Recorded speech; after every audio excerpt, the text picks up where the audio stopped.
estoy muy agradecido a los organizadores que hayan pensado en mí.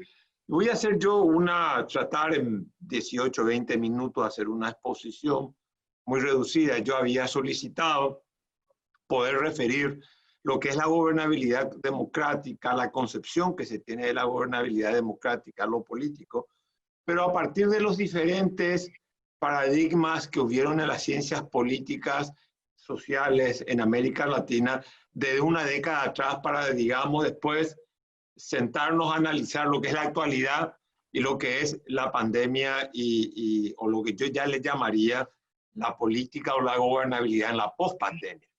Así que lo primero que quiero mencionar son algunos supuestos desde los cuales va a partir o desde los cuales se va a poder entender lo que yo quiero decir.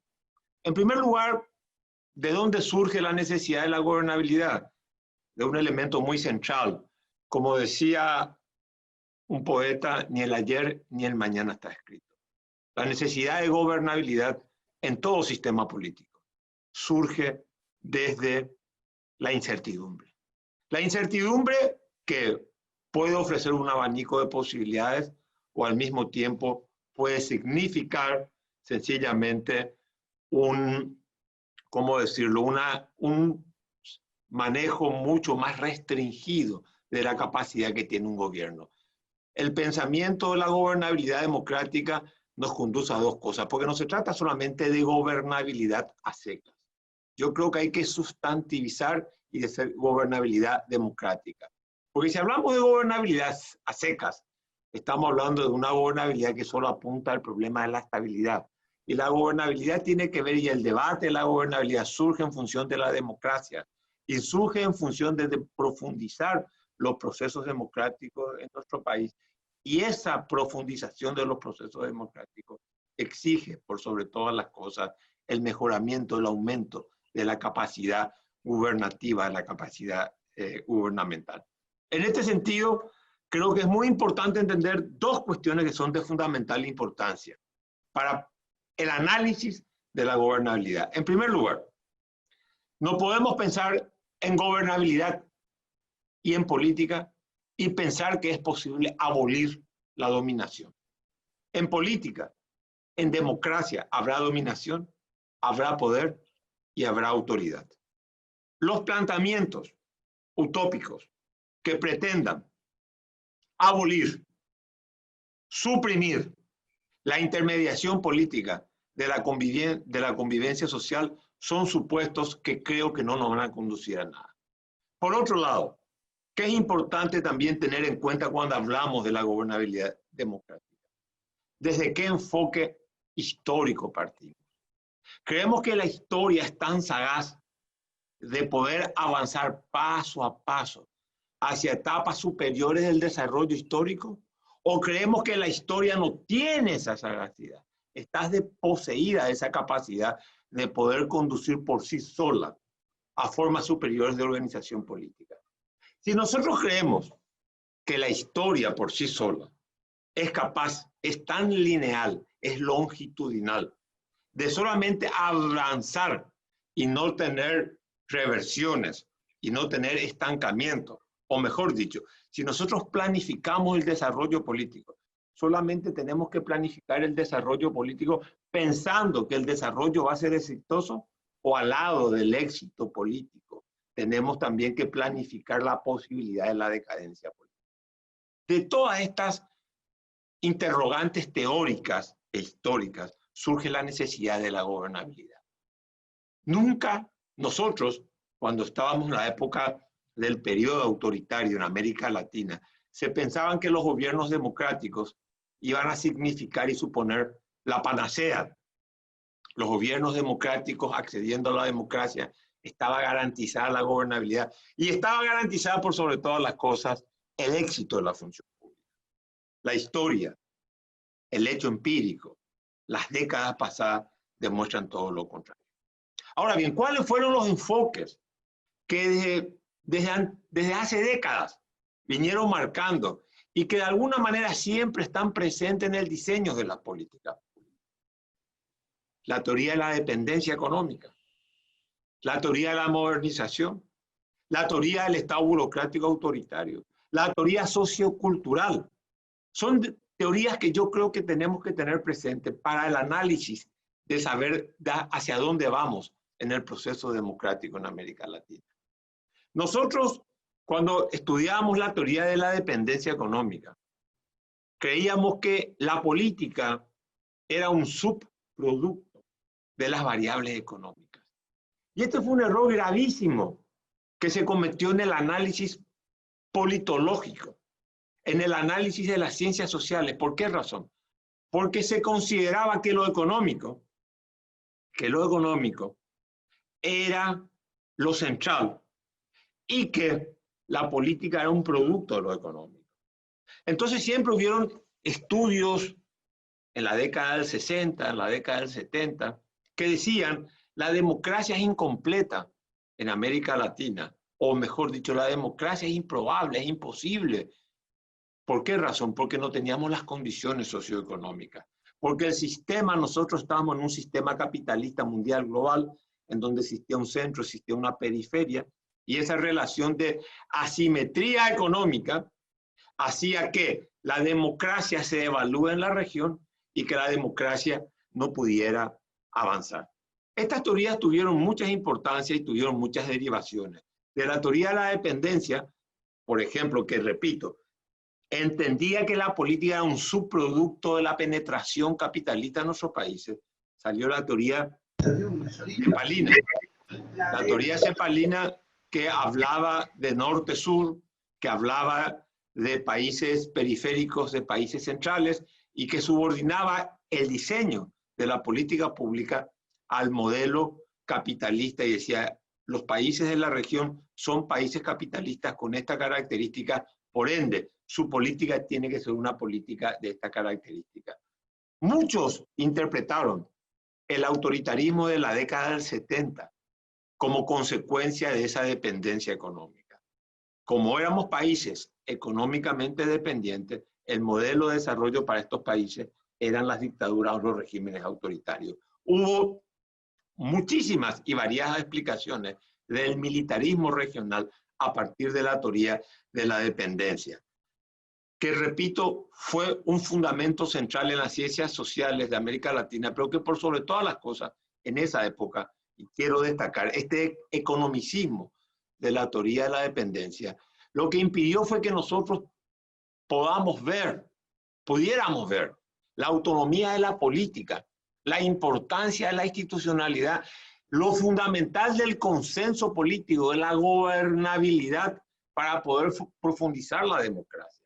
Esta visión, desde mi punto de vista, muy impregnada del economicismo, nos hacía creer que, resuelto el hecho económico, se podía resolver el hecho democrático. La historia se encargó de demostrar otra cosa. Hoy nosotros estamos, o mejor dicho, hoy nosotros los sudamericanos somos mucho más dependientes que antes, estamos en un mundo mucho más globalizado, estamos sufriendo, padeciendo una pandemia sanitaria originada en otro lugar del mundo, y sin embargo, nos guste o no nos guste, con sus luces y sus sombras, tenemos democracia. Democracias algunas con mayor niveles de gobernabilidad y otras democracias con menor niveles de gobernabilidad. Pero en todo caso, a pesar de esa dependencia económica, América Latina hoy en día y de hace varias décadas ha podido consolidar la democracia. Aparte de la teoría de la dependencia económica, hubo otra teoría que fue muy importante, que tenía otros matices, que era la teoría de la modernización. La teoría de la modernización, que son varias, no es una sola, yo estoy, por razones de tiempo, estoy tratando de resumir a lo máximo mi participación. La teoría de la modernización partía de la base de que las sociedades son sociedades tradicionales y que van camino a una sociedad moderna.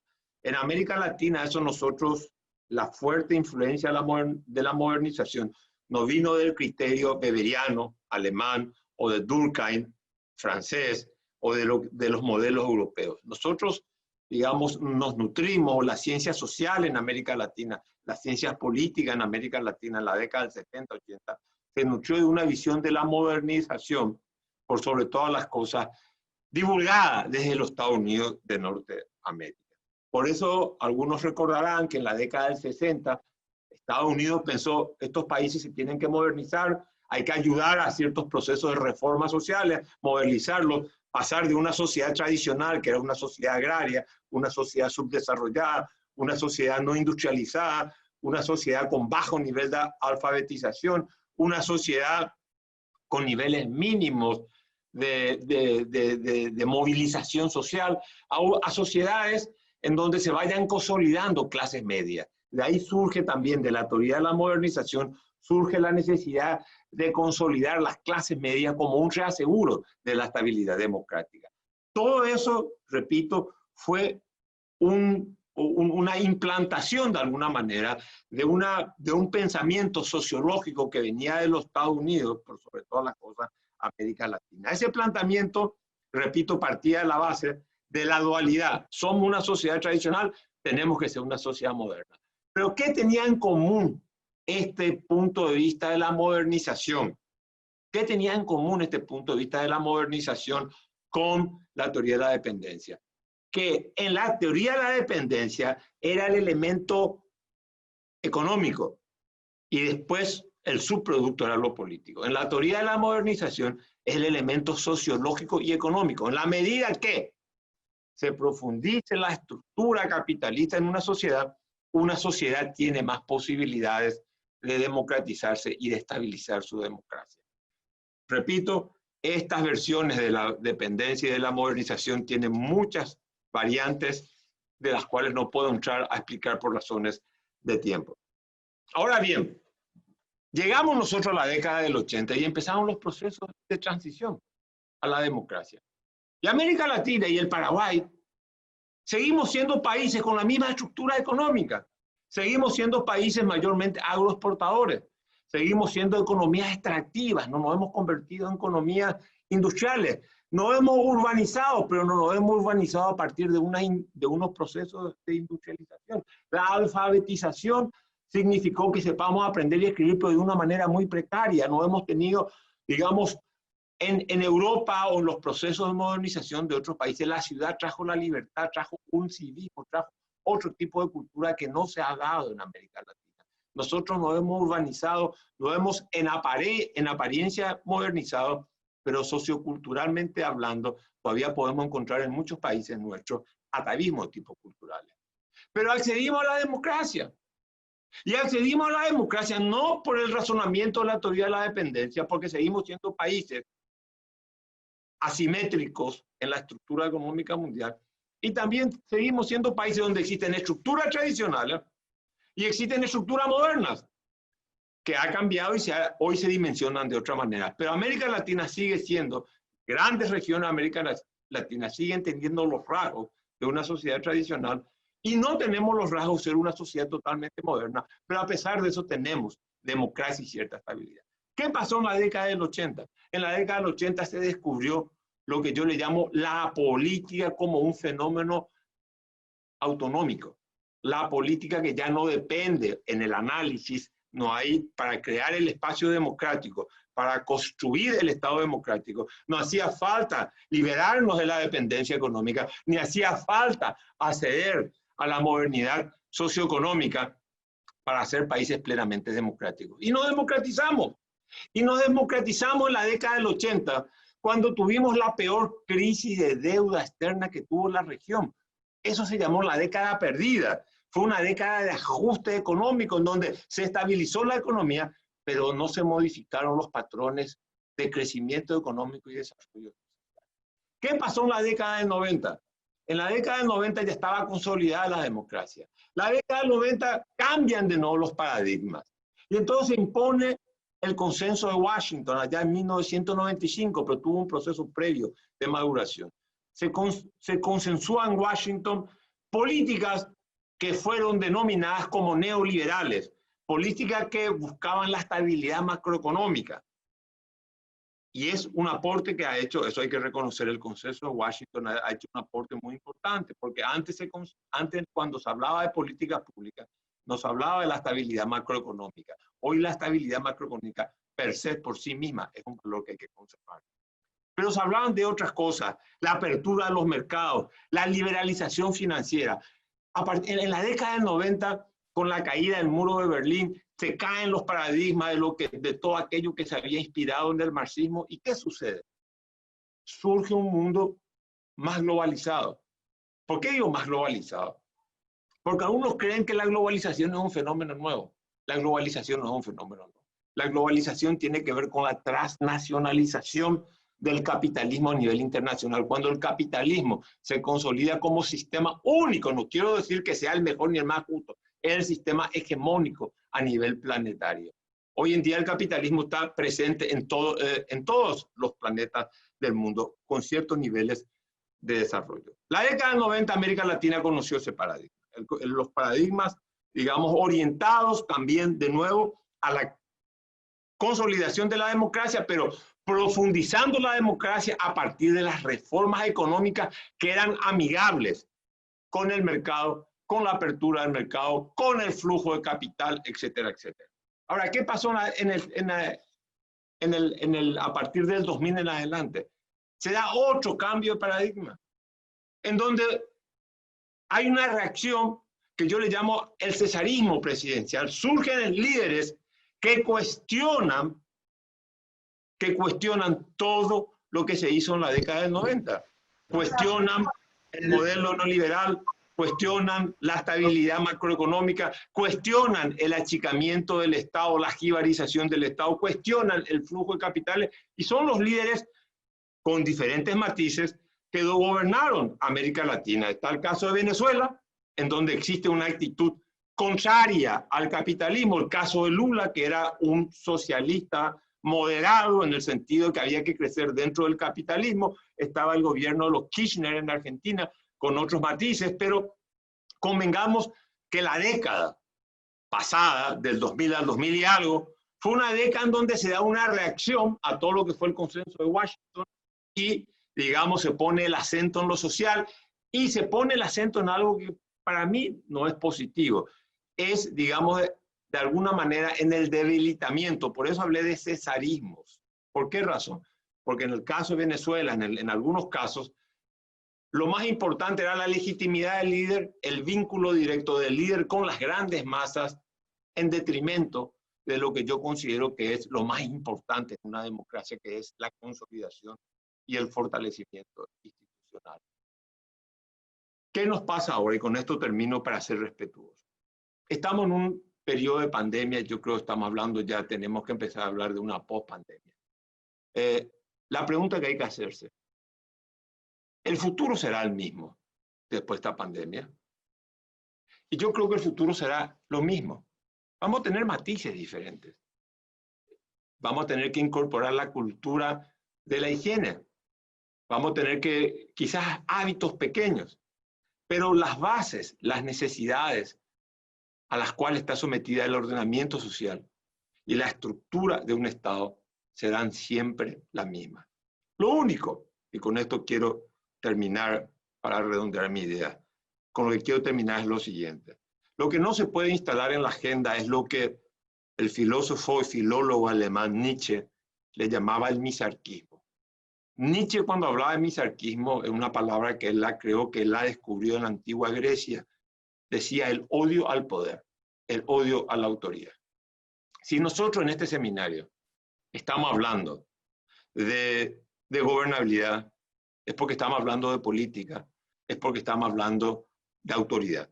Y así, cuando empezamos la democracia en la década del 80, el temor era, creemos la gobernabilidad para no retrotraer el proceso democrático al autoritarismo. Se tenía mucho miedo de volver a lo Hoy en día, con esta pandemia, lo que está demostrado es que la gobernabilidad tiene que tender a construir autoridad, a construir instituciones, a construir poder en el buen sentido de la palabra, poder en función de proyectos sociales, porque de esta pandemia no se va a salir sin la participación del Estado. Y eso hay que señalar.